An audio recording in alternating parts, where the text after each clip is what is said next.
आइए प्रेम से बोलिए जय श्री सीताराम।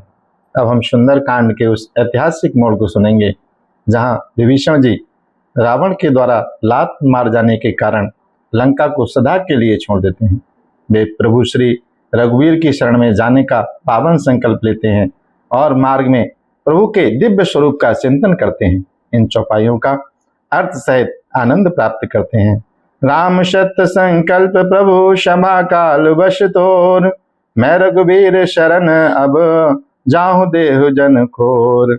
अर्थात विभीषण जी ने सभा से चलते हुए कहा, श्री राम जी सत संकल्प एवं सर्वसमर्थ प्रभु हैं और हे रावण, तुम्हारी ये सभा काल के बस में है, अतः मैं अब श्री रघुवीर की शरण में जाता हूँ, मुझे कोई दोष न देना।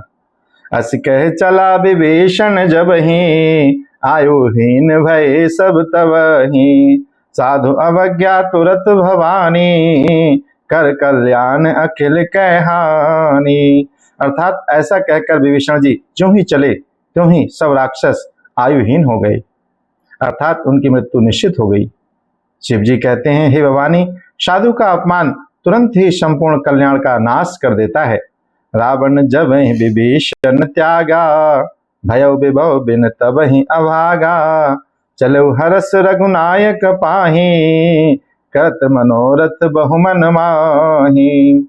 अर्थात रावण ने जिस क्षण विभीषण को त्यागा उसी क्षण वह अभागा वैभव ऐश्वर्य से हीन हो गया। विभीषण जी हर्षित होकर मन में अनेकों सुंदर मनोरथ करते हुए श्री रघुनाथ जी के पास चले। देखियो जाए चरण जल जाता, अरुण मृदुल सेवक सुखदाता, जे पद परस तरीर सनारे, दंडक कानन पावनकारी।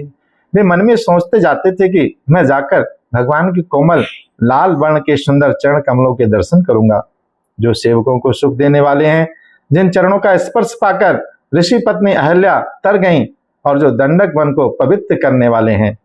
जे पद चनक सुता उर लाए, कपट कुरंग संग धर धाये, हर उर सर सजोज पद जेहि, अहो भाग्य में दिखे होते ही। जिनके चरणों को जानकी जी ने अपने हृदय में धारण कर रखा है, जो कपट मृग के साथ उसे पकड़ने के लिए पृथ्वी पर दौड़े थे और जो चरण कमल साक्षात शिव जी के हृदय रूपी सरोवर में विराजते हैं।